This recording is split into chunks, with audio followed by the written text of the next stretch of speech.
नमस्कार, कोरोना विशेष कार्यक्रममा यहाँलाई स्वागत छ। म रमेश वाग्ले। दर्शकबिन, विश्वभर कोरोनाबाट संक्रमित हुनेहरूको संख्या 53,06,000 नागेको छ भने मृत्यु हुनेहरू 3,40,000 भन्दा बढी भइसकेका छन्।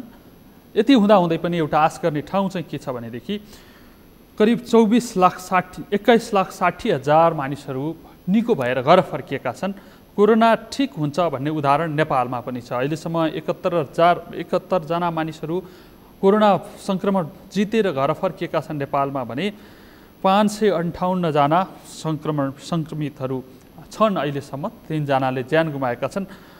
धेरै सङ्कट विश्वभरि नै आइराखेको छ कोरोनाको कारणले गर्दा। अर्थतन्त्र, राजनीति, शिक्षा, स्वास्थ्य हरेक क्षेत्र कोरोनाको कारणले गर्दाखेरि प्रभावित भएका छन् र सबै कुराहरू स्वाभाविक गतिमा चल्न पाएका छैनन्।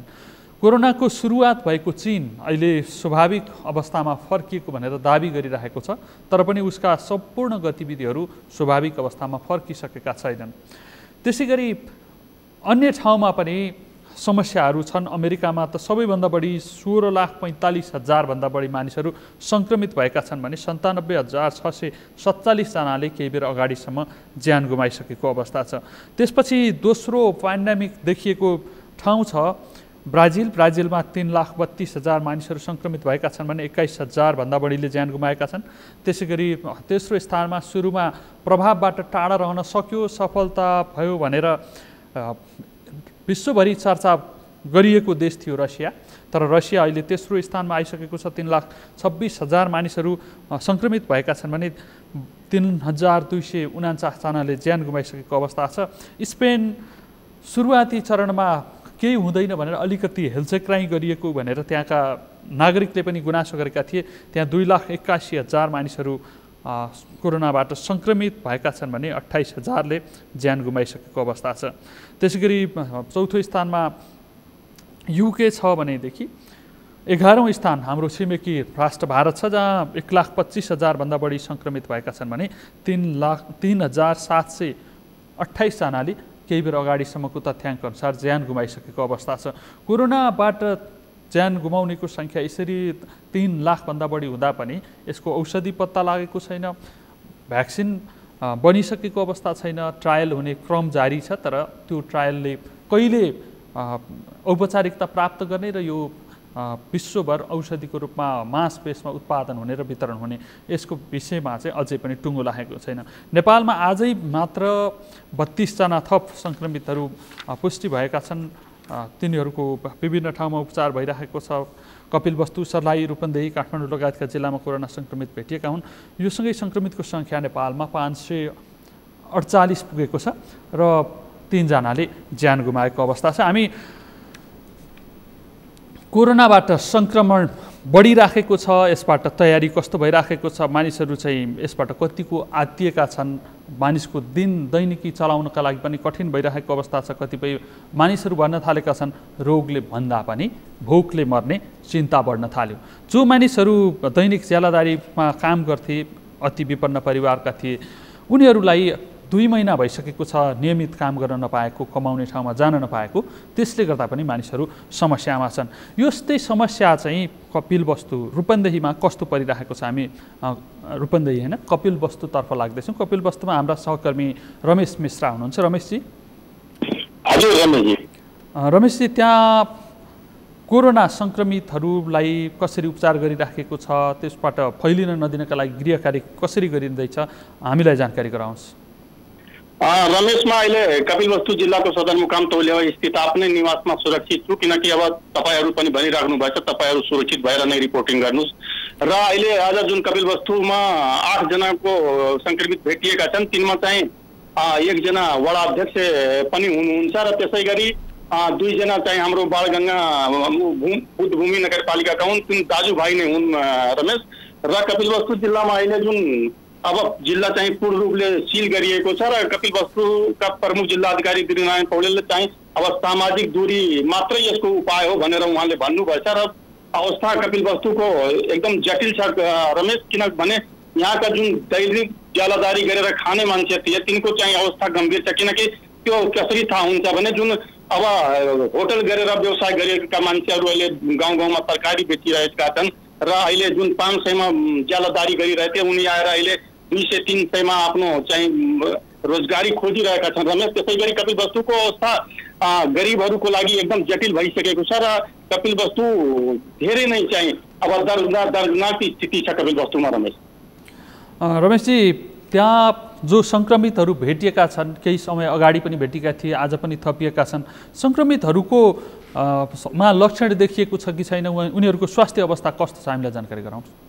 अहिलेसम्म कपिलवस्तुमा जुन 77 जना पोजिटिभ देखिएका छन् तिनीमध्ये धेरैलाई चाहिँ भैरवा र बुटोल स्थित कोरोना अस्पतालमा पुर्याइएको छ र अहिले पछिल्लो समयमा जुन चाहिँ सङ्क्रमित भेटिएका छन् तिनलाई अब पालिकाहरूले चाहिँ आफ्नै आइसोलेसन बेड बनाएर त्यही भित्र राख्ने चाहिँ नर्मल किसिमका जुन बिरामी छन् तिनलाई आफ्नै आइसोलेसन बेड बनाएर तिनलाई त्यही व्यवस्थापन गर्ने भनेर तिनले सोच बनाएछन् र त्यसै गरी विजयनगर गाउँपालिकाले बनाइसकेको पनि छ र अरू पालिकाहरूले चाहिँ बनाउँदैछन् र जुन आज भेटे हिजो भेटे तिन बालगङ्गा नगरपालिकाले चाहिँ आफ्नै आइसोलेसन बेड बनाएर त्यही आज व्यवस्थापन गर्ने तयारीमा जुटिरहेको छ रमेश। रमेशजी, तपाईँले भन्दै हुनुहुन्छ कि स्थानीय तहहरूले आइसोलेसन बेड आफै निर्माण गर्दैछन् र आफै त्यहीँ राख्दैछन् भनेर। उनीहरूलाई त नियमित स्वास्थ्य कर्मीहरूको निगरानीमा राख्नुपर्ने होला, विशेषज्ञ डाक्टरहरूले उनीहरूमा थप समस्या आयो कि आएन भनेर हेर्नुपर्ने होला। त्यो व्यवस्थापन चाहिँ कसरी गरिन्छ भनेर तपाईँलाई केही जानकारी छ? अब त्यो सन्दर्भमा मैले प्रत्येक पालिकाको स्वास्थ्य संयोजकज्यूहरूसँग सम्पर्क गर्दा र यहाँका फोकल पर्सन जुन हुन्छ कोरोनाको त्यो कुमार थापा तिनलाई पनि सम्पर्क गरेका थिएँ। जुन नर्मल किसिमका चाहिँ हाम्रो पोजिटिभहरू छन् तिनलाई मात्रै त्यो आइसोलेसन बेडमा राख्ने र अरू जुन अलिकति बढी चान्समा अलिकति बिरामी जुन देखिएका छन् तिनलाई अहिले दाङको बेलझुन्डी स्थित हाम्रो जुन कोरोना अस्पताल बनाइएको छ त्यहीँ लैजाने तयारीमा छन् र यो चाहिँ जुन आफ्नै चाहिँ पालिकाहरूमा आइसोलेसन बेड बनाउँदैछन् तिनलाई चाहिँ केही भित्र चाहिँ विशेषज्ञहरूलाई नै राखेर तिनको उपचार गर्ने चाहिँ स्वास्थ्य संयोजकहरूले जानकारी दिनुभएको छ। रमेशजी, स्वास्थ्य कर्मीहरू त स्थानीय तह मार्फत पनि त्यहाँ स्वास्थ्य संस्थाहरूमा र स्वास्थ्य विभाग पनि हुनाले गर्दाखेरि त्यहाँ हुनुहुन्छ होला, तर विशेषज्ञ डाक्टरहरू चाहिँ कहाँबाट ल्याउने अनि उनीहरू कति समयमा उपलब्ध हुने या त्यहीँ बसेर उपचार गर्ने कि त्यस्ता विषयमा तपाईँले कुराकानी गर्न भ्याउनु भएको छ?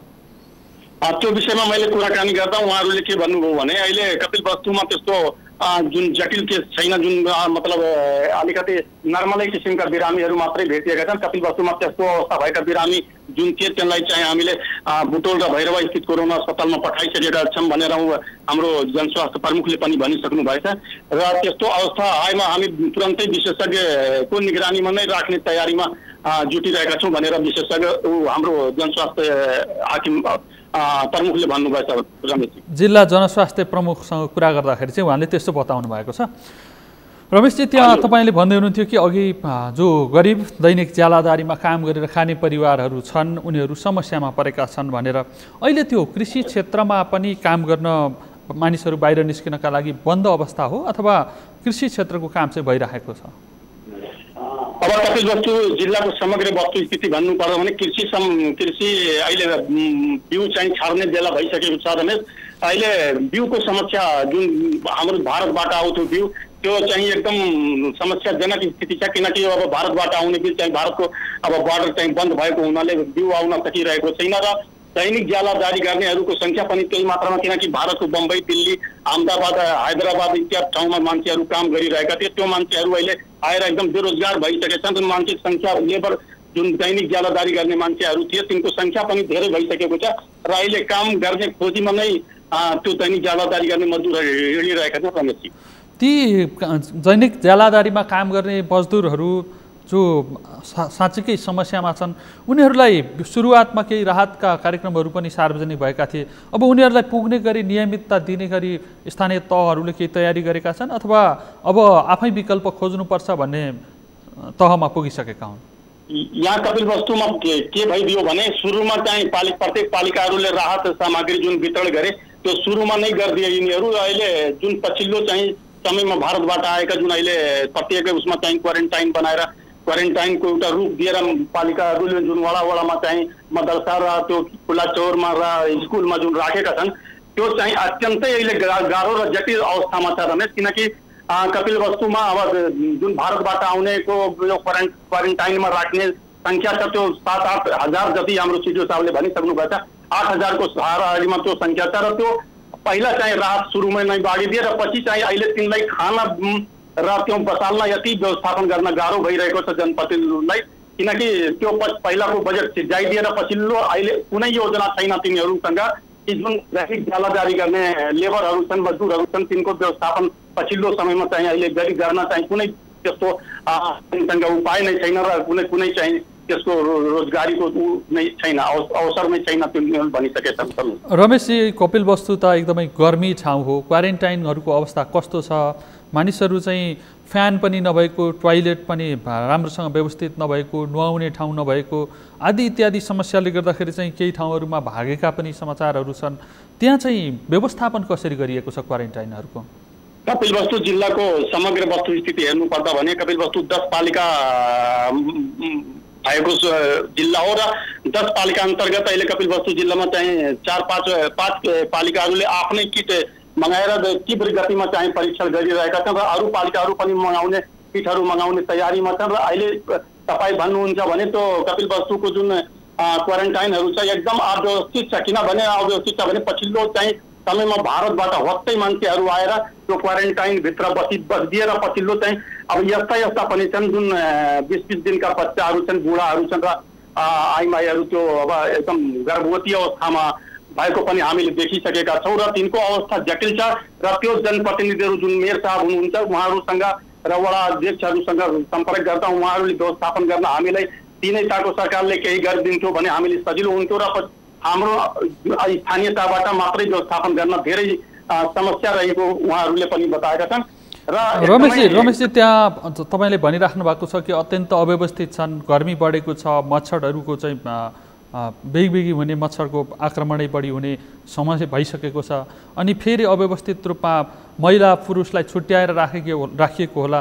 उनीहरू त्यहाँभित्र बस्दाखेरि अर्को रोगको सङ्क्रमणको खतरा हुने भयो भनेर चिन्ता चाहिँ कतिको गरिरहेका छन्? अब तिनको पीडा बुझ्नुहुन्छ भने उसमा चाहिँ क्वारेन्टाइनमा थुप्रै ठाउँमा त व्यवस्था राम्रो गरेछन् जनप्रतिनिधिहरूले र धेरै ठाउँमा त्यो अव्यवस्थित किसिमले नै व्यवस्था छ। त तिनीहरू मेयर साहब र वडा अध्यक्षसँग सम्पर्क गर्दा अब हामीसँग बजेटै छैन, के गर्ने कसरी गर्ने भनेर उहाँले पनि गुनासो गर्नुभयो। र अहिले जुन बसेछन् तिनको चाहिँ अरू सङ्क्रमण त भएको छैन। थुप्रै ठाउँमा त हामीले नै गाउँले चाहिँ तिनलाई बहिष्कार गरे जस्तो व्यवहार गरिरहेथे र तिनलाई अब त्यही जनप्रतिनिधिहरूसँग भनेर तपाईँहरू सिकाउनुहोस् कम्तीमा गाउँलेहरूलाई कि चाहिँ अव्यवहार र दुर्व्यवहार नगर्नु भनेर हामीले धेरै ठाउँमा हामीले नै पहल गरिसकेका छौँ रमेश। र यस्तो अवस्था धेरै छ कपिलवस्तुमा रमेशजी। धन्यवाद रमेशजी। उहाँ हुनुहुन्थ्यो हाम्रा कपिलवस्तु संवाददाता रमेश मिश्रा। उहाँले जानकारी गराउँदै हुनुहुन्थ्यो कि 8000 भन्दा बढी भारतबाट आएकाहरूलाई क्वारेन्टाइनमा राख्नु परेको छ, तर त्यसरी राखिएको पनि व्यवस्थित रूपमा राख्न सकिएको छैन, जसले गर्दाखेरि क्वारेन्टाइनमा बसेकाहरूलाई अन्य सङ्क्रमण हुने भएकोले गर्दाखेरि समस्यामा परिरहेका छन्। यो क्वारेन्टाइन व्यवस्थापनको समस्या तराई क्षेत्रमा यसरी देखिएको छ कि जहाँ गर्मी अत्याधिक छ, पालमुनि राखिएको छ, कतिपय भवनहरूको प्रयोग गरिएको छ, तर त्यहाँ न त झुलको व्यवस्था छ, न त मस्किटोबाट बच्नका लागि मस्किटो क्विटको व्यवस्था गरिएको छ, टोयलेट समेत राम्रोसँग प्रयोग गर्न पाउने अवस्था छैन, अनि स्वच्छ खानेपानी पनि पाउने अवस्था छैन। जबकि सङ्क्रमितहरूलाई स्वच्छ पानी पर्याप्त, त्यो पनि तताएको कुनै पनि सङ्क्रमण मुक्त भइसकेको चाहिँ पानी आवश्यक पर्ने हो, त्यो पानी आवश्यक उपलब्ध नहुँदाखेरि मानिसहरूमा समस्या परिरहेको छ। त्यही कारण पनि कतिपय क्वारेन्टाइनबाट मानिसहरू भागेका भन्ने समाचार सुनेका छन्। यसो सुन्दाखेरि ती भाग्ने मानिसहरू कति गैर जिम्मेवार होलान्? भोलि सङ्क्रमणको खतरा आफूलाई मात्रै नभएर परिवारलाई, समाजलाई र देशलाई नै हुन सक्छ। किन भाग्दैछन् भनेर यहाँबाट प्रश्न उठाउन सकिन्छ। तर जब मानिसहरू बस्ने ठाउँ बस्न लायक नै हुँदैन, त्यसपछि भाग्न सक्छन्। त्यसैले पनि त्यस्ता ठाउँहरूलाई व्यवस्थित गर्नुपर्ने अवस्था छ।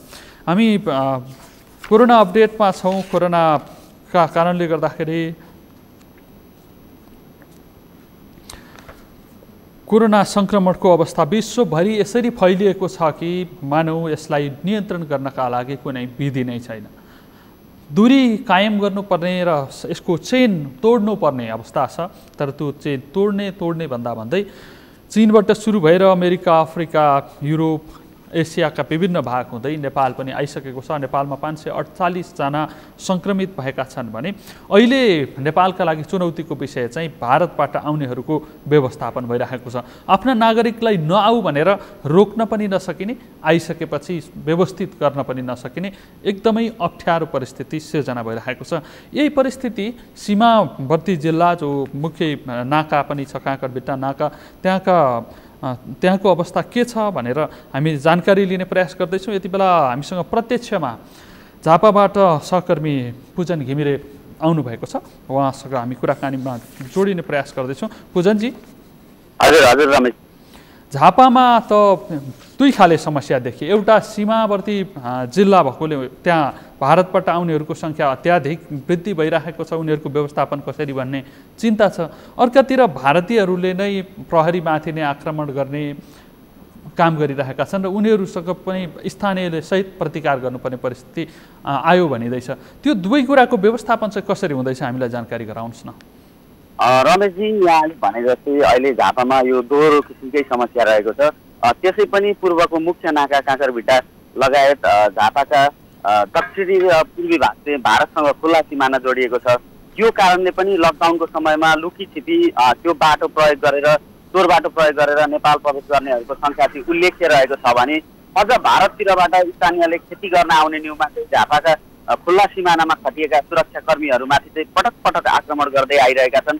हिजो मात्रै पनि उनीहरूले चाहिँ गाई बान्ना वस्तु चराउन आउन पाउनुपर्ने भन्दै सशस्त्र प्रहरीको एक हवलदारलाई चाहिँ चोट लाग्ने गरी हवलदारमाथि चाहिँ आक्रमण गरेका छन्। पछाडि चाहिँ उनीहरूलाई भारततर्फ चाहिँ एसएसबीले चाहिँ उनीहरूको भिडलाई तितर बितर बनाएको अवस्था थियो भने अहिले पछिल्ला दिनहरूमा यो लकडाउनको समय बित्दै जाँदाखेरि भारतका विभिन्न सहरमा रोजगारीका निमित्त गएका नेपालीहरू चाहिँ उल्लेख्य रूपमा फर्कने क्रम छ। यो सँगसँगै झापाका विभिन्न सीमावर्ती क्षेत्रहरूमा चाहिँ नेपाल फर्कन खोज्ने मानिसहरूको चाहिँ लाइन उल्लेख्य सङ्ख्यामा छ, लाइन नै लागेको अवस्था छ। तथापि अहिले प्रशासनले, स्थानीय प्रशासन, स्थानीय निकाय र जिल्ला समन्वय समितिको संयुक्त प्रयासमा हालसम्म चाहिँ भारतका विभिन्न स्थानमा अलपत्र परेका लगभग 1236 जनालाई चाहिँ अहिले नेपाल प्रवेश गराइसकेको अवस्था छ भने बिहिबार 608 जनालाई र यो शुक्रबार चाहिँ 305 जनालाई चाहिँ अहिले नेपाल प्रवेश गराएर विभिन्न क्वारेन्टाइन होल्डिङ सेन्टरमा राखेको अवस्था छ। यी जम्मा 1236 मध्ये 319 जना चाहिँ झापा बाहिरका जिल्लाका स्थानीय नागरिकहरू रहेकाले उनीहरूलाई चाहिँ सम्बन्धित जिल्लाको सदरमुकामसम्म पठाउने व्यवस्था मिलाइएको छ भने अहिले जो झापामा रहेका छन् उनीहरू सबैलाई स्थानीय निकायले स्थापना गरेको क्वारेन्टाइनमा राखेर उनीहरूको चाहिँ निगरानी भइरहेको छ, स्वास्थ्य निगरानी भइरहेको अवस्था छ भने पुजनजी त्यहाँ स्थानीय तहहरूले बनाएका क्वारेन्टाइनमा राख्ने काम भइरहेको छ नि। करिब 800 नागरिकहरू चाहिँ झापाकै छन् भनिएको छ। उनीहरूको व्यवस्थापन गर्दै गर्दा क्वारेन्टाइनहरू कतिको व्यवस्थित छन्, मानिसहरू त्यहाँ बस्न लायक अवस्था छ अथवा सुरक्षित अवस्थाका लागि ती उपयुक्त छन् भनेर चाहिँ भन्न सकिने अवस्था छ? हामी पुजनजीसँगको सम्पर्क फेरि पनि जोड्ने प्रयास गर्दैछौँ। उहाँसँगको सम्पर्क विच्छेद भएको छ। हामी प्रत्यक्षमा फेरि जोड्नेछौँ।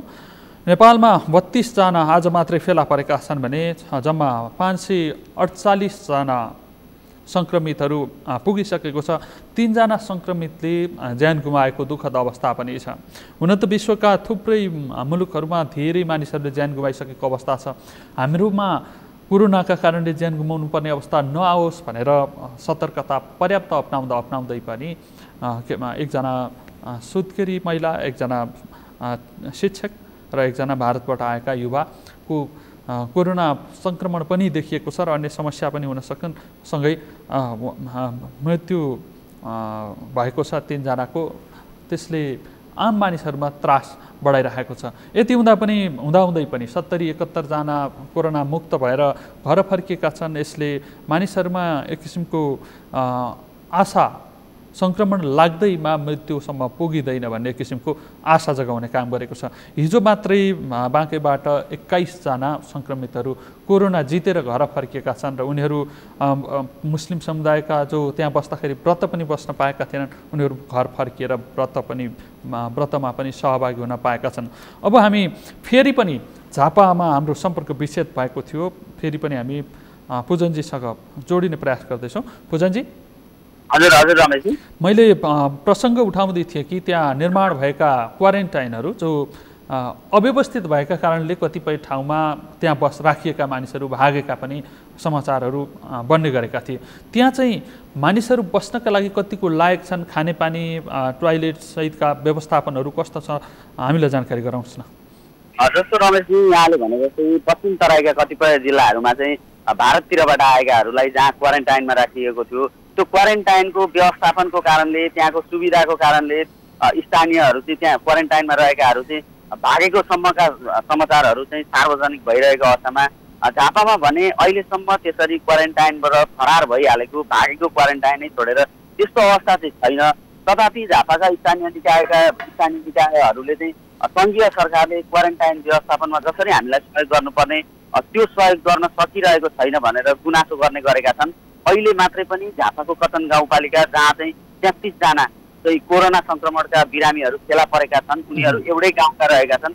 त्यहाँ पनि त्यो चाहिँ भारततिरबाट आएर क्वारेन्टाइनमा बस्ने क्रममा चाहिँ त्यो चाहिँ सरेको हो कि भनेर एउटा आशंका गर्न सक्ने ठाउँ छ। त्यहाँको क्वारेन्टाइन चाहिँ एउटै क्वारेन्टाइनमा मानिसहरूलाई चाहिँ भिडभाडका साथ राख्दाखेरि त्यो चाहिँ त्यहाँ क्वारेन्टाइनमा बसेका बीचहरूमा नै फैलिरहेको अवस्था हो कि भनेर चाहिँ चौतर्फी शङ्का भइरहेको अवस्था छ। यो कारणले पनि अहिले जसरी यो स्वास्थ्य सङ्गठन, विश्व स्वास्थ्य सङ्गठनले तोकेको क्वारेन्टाइनको मापदण्ड छ, अब यो अनुसारको त छैन। तथापि तराईका अन्य पश्चिमतिरका जिल्लाहरूमा जस्तो झापामा अहिले भागिहाल्नुपर्ने परिस्थिति चाहिँ छैन। यसले पनि हामी भन्न सक्छौँ सामान्यतया अहिले सोचे जस्तो नभए पनि अहिलेको लागि लगभग त्यसरी काम चल्ने स्थितिमै चाहिँ अवस्थामै झापाका क्वारेन्टाइनहरू छन्। अहिले पछिल्लो समयमा पनि क्वारेन्टाइनको गुणस्तर चाहिँ सुधार गर्नेमा चाहिँ स्थानीय निकायहरूले चाहिँ विशेष ध्यान दिँदै आइरहेको भनेर हामीलाई चाहिँ जानकारी प्राप्त भएको छ रमेशजी। पुजनजी, झापा त मेची अञ्चलका पहाडी जिल्लाहरूलाई उपभोग्य सामग्री निर्यात गर्ने जिल्ला पनि हो। त्यो चाहिँ भारतबाट आयात गरिने सामग्रीहरूको एउटा व्यापारिक बिन्दु पनि हो। अहिले आयात निर्यातको अवस्था कस्तो छ? मानिसहरूले त्यो खाद्य सामग्रीसहित औषधि र अत्यावश्यकीय सामग्रीहरू उपभोग गर्नका लागि त्यो आयात निर्यातको अवस्था, त्यसको सप्लाईको च्यानल चाहिँ कसरी सञ्चालन गरिएको छ? रमेशजी, म यहाँलाई जानकारी गराउँ। लकडाउन सुरु भएको केही समय पछाडि भारतको पश्चिम बङ्गाल सरकारले चाहिँ मेची भन्सार कार्यालय मार्फत हुने सम्पूर्ण आयात निर्यात चाहिँ ठप्प गरेको अवस्था थियो। पश्चिम बङ्गाल सरकारले चाहिँ सडकलाई चाहिँ 100% लकडाउन गर्ने भनेर मालवाहक सवारीका साधनहरू पनि चल्न नदिँदा नेपालको पूर्वी नाका मार्फत हुने आयात निर्यात चाहिँ ठप्प प्राय थियो। तथापि अहिले केही समय अगाडिबाट त्यो सुचारू भएको अवस्था छ भने केही दिन अगाडिबाट अहिले चाहिँ भारत जुन यो पेट्रोलियम पदार्थ, खाना पकाउने एलपी ग्यासको सप्लाई चाहिँ यो रानीगञ्ज नाका भनेर चिनिन्छ, पानी ट्याङ्की नाकालाई, त्यो चाहिँ काँकरभिटा दिएको छ, त्यो चाहिँ अहिले बन्द भएको अवस्था छ। यो कारणले अहिले विराटनगर जोगबनी नाका मार्फत चाहिँ अहिले पेट्रोलियम पदार्थका व्यवसायीहरूले चाहिँ त्यहाँबाट अहिले आयात गर्नुपर्ने अवस्था छ। र अन्य खाद्यान्नको कुरा हामीले गर्नुपर्दा जस्तो चामल, दाल लगायतका चिजहरू चाहिँ विशेष गरेर यो काँकरभिटाबाट भन्दा पनि विराटनगरको जोगबनी भन्सार र वीरगञ्जको भन्सारबाट चाहिँ भित्रिने भएकोले अहिले जति मौजात राखिएको छ, जति पनि स्टक गरिएको छ, यो चाहिँ स्थानीय व्यापारीहरूले चाहिँ अहिले त्यो हिसाबले पूर्वी नाकाको भर पर्ने भन्दा पनि आन्तरिक च्यानलबाटै उनीहरूले वितरण गर्दै आइरहेको अवस्था छ। भने अहिले औषधिको हकमा हामीले कुरा गर्दा बङ्गलादेशमा बनिएका केही औषधिभन्दा अन्य औषधिहरू चाहिँ यो पूर्वी नाका मार्फत चाहिँ आयात हुँदैन र त्यो बङ्गलादेशबाट आयात हुने औषधि पनि अहिले लकडाउन सुरु भइसके पछाडि यो चाहिँ अहिले ठप्प अवस्थामा छ। अहिले चाहिँ यो तेस्रो मुलुकसँगको व्यापार अहिले बन्दै भइरहेको अवस्था छ। आयातकर्ताहरूले चाहिँ अहिले आयात गर्न सकिरहेको अवस्था छैन। अब हामीले भन्नुपर्छ अहिले पूर्वी नाका काँकरभिटा जस्तो अस्ति बन्द हुँदा जस्तो थियो त्योभन्दा अहिले खुल्न थालिसके पछाडि अहिले केही सहज चाहिँ भएको छ। तथापि भारतले केही दिनदेखि यो पेट्रोलियम पदार्थको आयातमा चाहिँ अहिले त्यहाँबाट पुनः यो पश्चिम बङ्गाल सरकार जुन पश्चिम बङ्गाल मार्फत आउँथ्यो यो चाहिँ अहिले रोक लागेकै अवस्थामा छ रमेशजी। पुजनजी, त्यसरी औषधि सहितका सामग्रीहरू आयात बन्द हुँदाखेरि देशका थुप्रै स्वास्थ्य संस्थाहरूमा ब्लिडिङ रोक्नको लागि, रक्तस्राव रोक्ने औषधि नहुँदाखेरि सुत्केरी उनीहरूको मृत्यु भएका केही समाचारहरू पनि छन्। त्यस्तै अन्य औषधिहरू जो निःशुल्क वितरण गरिने औषधिहरू थिए स्वास्थ्य संस्थामा, तिनको अभाव भएको भन्ने केही तपाईँलाई जानकारी छ? जस्तो अहिले हामीले अघि पनि मैले भने जुन यो पूर्वी नाका काँकरभिटा छ यहाँबाट चाहिँ बङ्गलादेशमा निर्माण भएको बङ्गलादेशमा बनिएका औषधिहरू मात्रै आयात हुने गरेका थिए। प्राय गरेर ती औषधिहरू चाहिँ अहिले यहाँले भन्नुभएको समस्याहरूमा अलिक कम पनि युज हुन्छ भनेर हामीलाई चाहिँ चिकित्सकहरूले भन्छन्। त्यही कारणले यो जुन निःशुल्क प्राप्त गर्ने औषधिहरू छ यो चाहिँ केन्द्रीय हामी पूजनजीसँग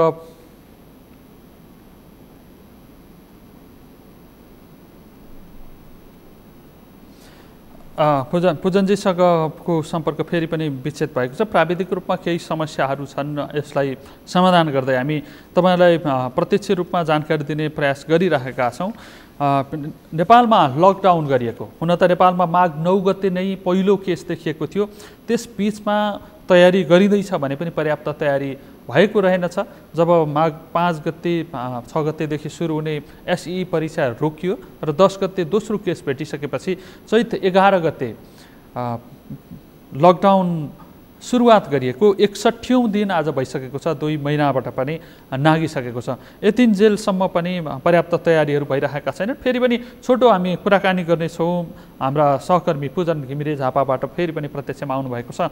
यो सम्पर्क सूत्रमा जोडिसकेपछि फेरि पनि कुराकानी गरौँ। पूजनजी, मैले भन्दै थिएँ पछिल्लो समय नाका खोलिसकेपछि भारतमा काम गर्ने, अध्ययन गर्ने, भारत सहित तेस्रो मुलुकमा बाट त्यो बाटो हुँदै आउने मानिसहरूको चाप चाहिँ कस्तो देखिन्छ झापामा?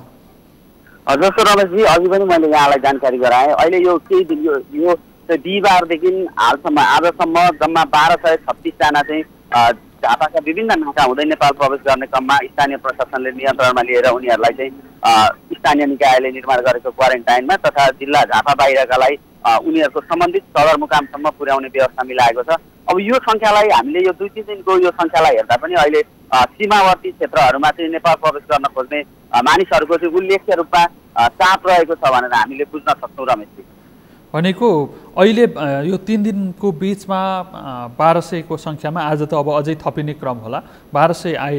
अहिले अब त्यो सङ्ख्या एकदमै बढ्ने सम्भावना छ अथवा आउने क्रम चाहिँ अब घट्दै जान्छ भनेर अनुमान गर्न सकिन्छ?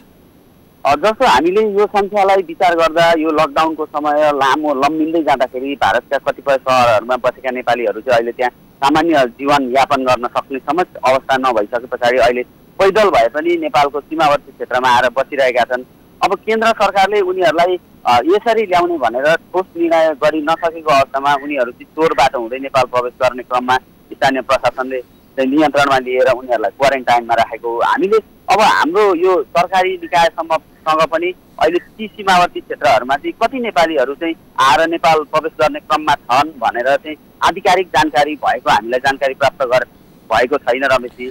पूजनजी, त्यो चोर बाटो भएर आउनेहरू मध्ये त्यति मानिसहरू त प्रशासनको नियन्त्रणमा आएका छन्, तर कतिपय मानिसहरू चोर बाटो भएर घर गएर लुकेर बस्यो भने अर्को जोखिम हुने खतरा चाहिँ कति देखिन्छ कि नियन्त्रण एकदमै भरपर्दो छ भनेर विश्वास गर्न सकिने अवस्था छ?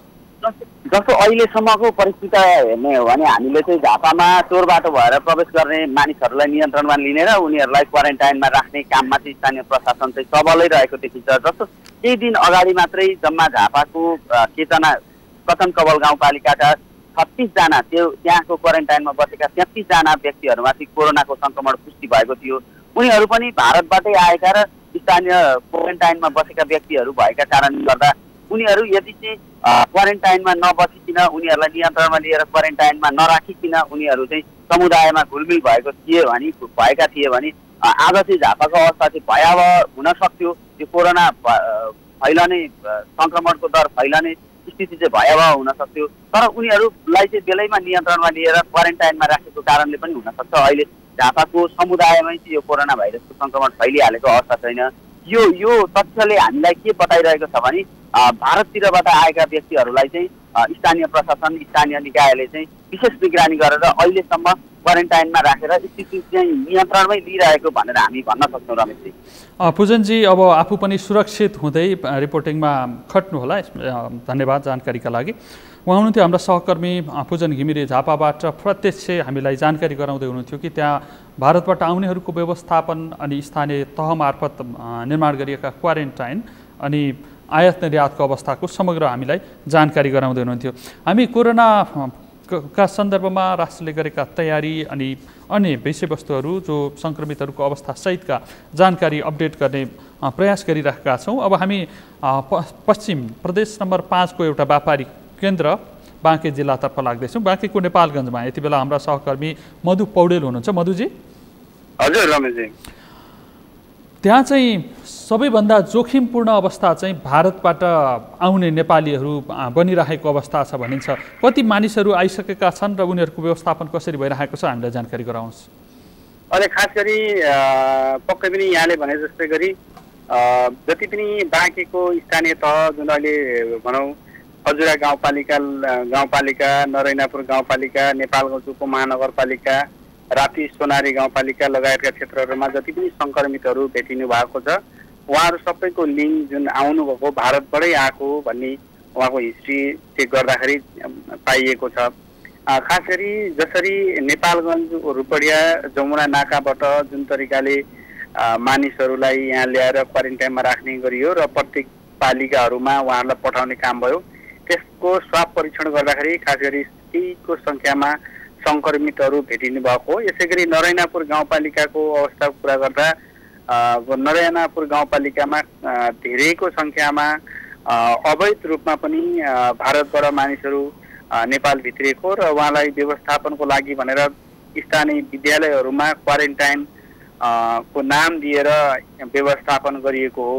क्वारेन्टाइनको नाम दिएर तपाईँले भन्दै हुनुहुन्छ नि, क्वारेन्टाइन जस्ता भएनन्, मानिसहरू सुरक्षित राख्नका लागि जस्ता भएनन् भन्ने गुनासो आइरहेको छ। तपाईँले त्यही भन्न खोज्नु भएको हो कि त्यहाँ व्यवस्थापन चाहिँ एकदमै अव्यवस्थित ढङ्गले अगाडि बढ्यो भनेर हो? पक्कै पनि त्यहाँको अहिले हामीले हेर्दाखेरि स्थान जस्तो नरैनापुर गाउँपालिकाको कुरा गर्दा विगतमा अहिले बल्ल नरैनापुर गाउँपालिका केही मात्रामा विकसित भएको भनेपछि विगतदेखि नै विकटको रूपमा देखिएको ठाउँ हो। त्यहाँ जबरजस्ती रूपमा विद्यालयमा ल्याएर भारतबाट आउनुभएका नागरिकहरूलाई राखियो, त्यसले गर्दाखेरि पनि सङ्क्रमित बढ्दै गएको जस्तो पनि देखिन्छ।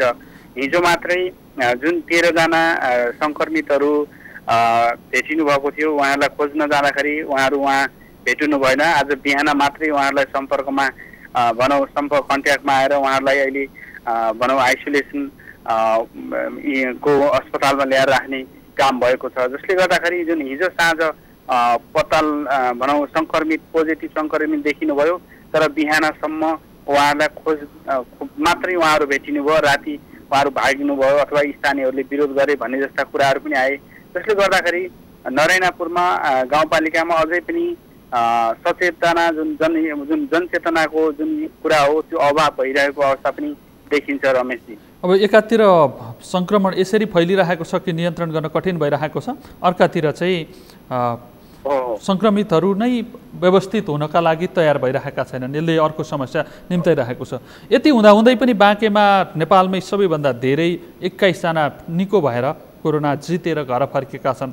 उनीहरूको परिवार, उनीहरू आफू स्वयंको मनस्थिति चाहिँ कस्तो पाइयो? तपाईँले हिजो भेटेर कुराकानी पनि गर्न पाउनुभएको थियो।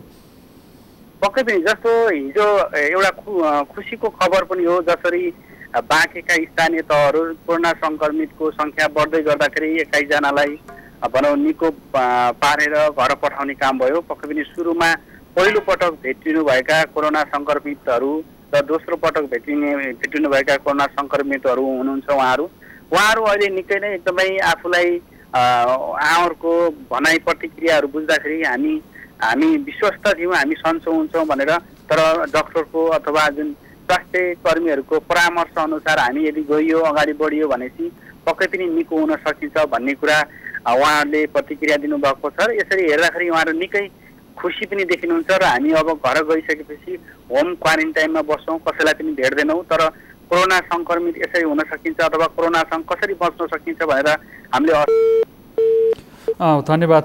सम्पर्क विच्छेद पनि भएको छ। हाम्रा सहकर्मी हुनुहुन्थ्यो मधु पौडेल, बाँकेबाट हामीलाई जानकारी दिनुहुन्थ्यो। बाँकेमा 21 जना सङ्क्रमितहरू निको भएर घर फर्किएका छन्, तर बाँकेका केही स्थानीय तहहरू यति अव्यवस्थित बनिरहेका छन् कि त्यहाँ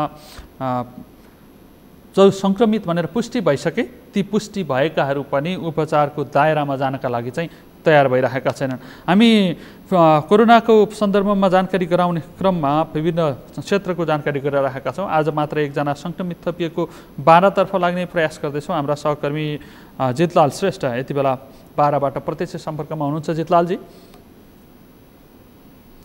हाम्रा सहकर्मी जितलाल श्रेष्ठसँग हामी कुराकानी गर्ने प्रयास गर्दैछौँ। 61औं दिन पुगेको छ लकडाउनको, मात्रै नेपालमा सङ्क्रमण देखिएको पनि लामो समय भइसकेको छ। माघ 9 गते पहिलो केस देखिएको थियो। त्यस यता सङ्क्रमितहरू करिब 2 महिना थपिएनन्, तर 2 महिनापछि जब थपिए पछिल्लो हप्ताकै कुरा गर्ने हो भने त यो लगातार रूपमा थपिने क्रम जारी रहेको छ। हाम्रा सहकर्मी जितलाल श्रेष्ठ बाराबाट प्रत्यक्ष सम्पर्कमा आइसक्नु भएको छ। जितलालजी, हजुर रमेशजी, जितलालजी, त्यहाँ आज मात्रै एकजना सङ्क्रमित थपिएको पुष्टि भएको भनेर जानकारी प्राप्त भएको छ। त्यो कुन ठाउँको हुनुहुँदो रहेछ अनि त्यहाँका सङ्क्रमितहरूको व्यवस्थापन कसरी भइरहेको छ हामीलाई जानकारी गराउनुहोस् न।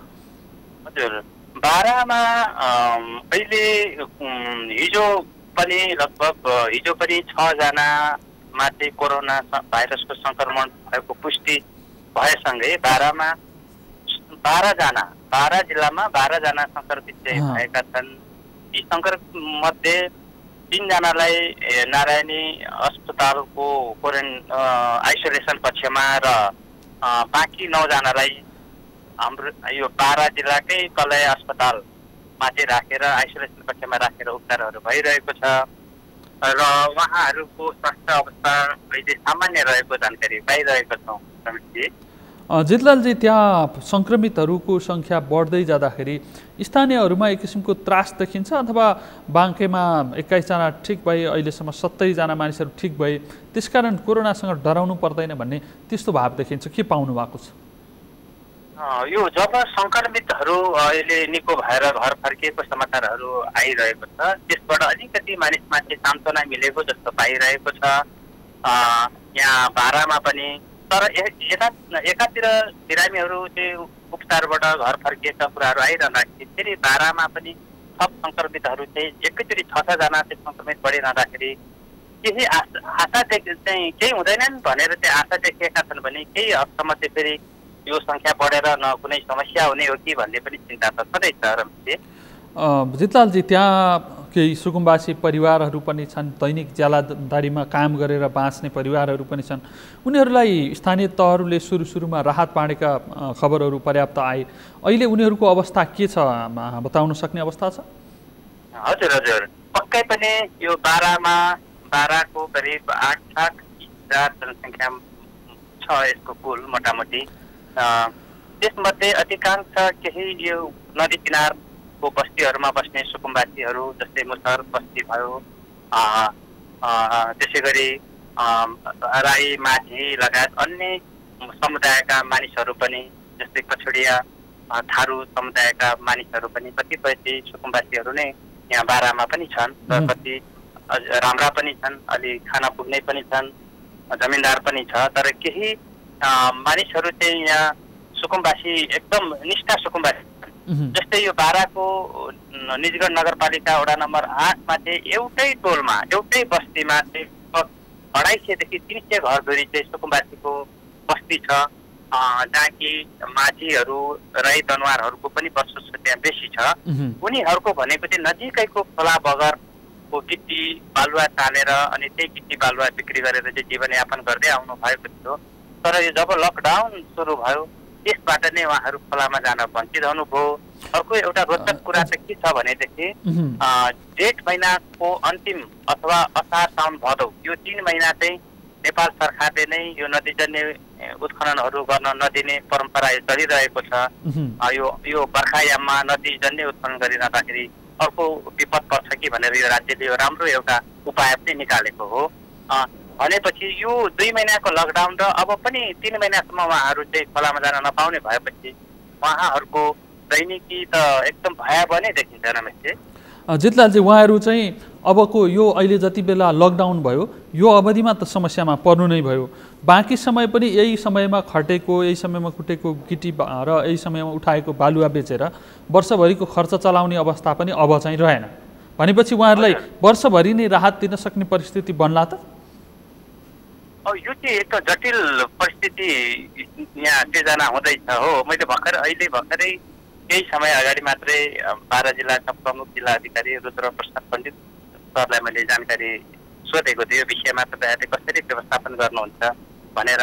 त्यो बस्तीमा एकचोटि पनि राहत भनेको राहत नामको एकचोटि पनि आएको छैन। भनेको सरकारले देशभरि राहत वितरण गरेको र कोही पनि मानिसहरू बाँकी नरहेको भनिएको छ, तर पनि राहत वितरण नभएको र जो सुकुम्बासी परिवार छन् त्यहाँ नै सुकुम्बासीहरूले नै राहत नपाएको भन्ने गुनासो सुनाउँदै हुनुहुन्थ्यो हाम्रा सहकर्मी जितलाल श्रेष्ठ बाराबाट। जो लाभका लागि राहतका लागि लाभग्राही हुन्, अपेक्षित लक्षित वर्गहरू हुन्, तिनै वर्गहरूले चाहिँ यति लामो समयसम्म 2 महिना बढी लकडाउन हुँदा समेत एकपटक पनि राहत नपाउनु भनेको चाहिँ राज्यको उपस्थिति एकदमै कमजोर भएको अवस्था हो, नागरिकले अभिभावक नपाएको अवस्था हो।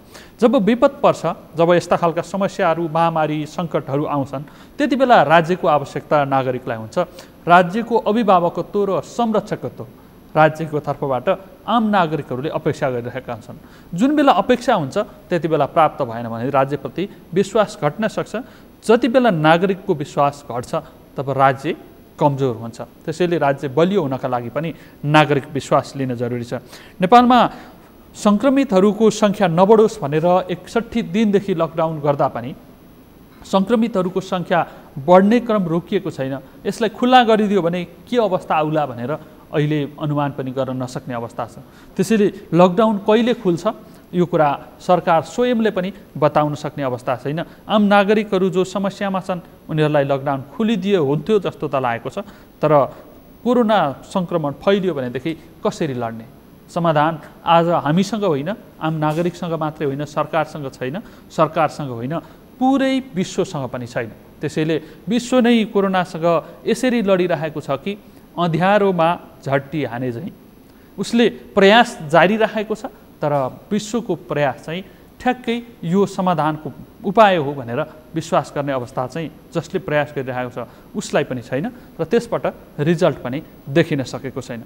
औषधि पत्ता लगाउनका लागि अनेक रिसर्चहरू भइरहेका छन्, ती रिसर्चहरूले पनि ठ्याक्कै परिणाम दिन सकेका छैनन्। केही उपलब्धिहरू हासिल नभएका होइनन्, तर ती उपलब्धिहरूले ठोस परिणाममा नपुग्दासम्म औषधि पनि उत्पादन हुने अवस्था छैन, त्यसको भ्याक्सिन पनि बन्ने अवस्था छैन। यसले मानिसहरू कोरोनाको त्रासबाट अझै कति समय बस्नुपर्ने हो त कसैले पनि बताउन सक्ने अवस्था छैन।